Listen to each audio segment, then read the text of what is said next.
వెళ్ళినా మీకు అక్కడ కనిపించేది ఒక మతం.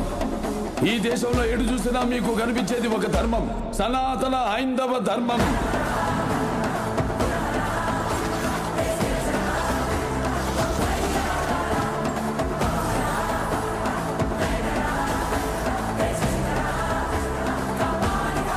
దేశం జోలికి వస్తే మీరు దండిస్తారు, దైవం జోలికి వస్తే మేము ఖండిస్తాం.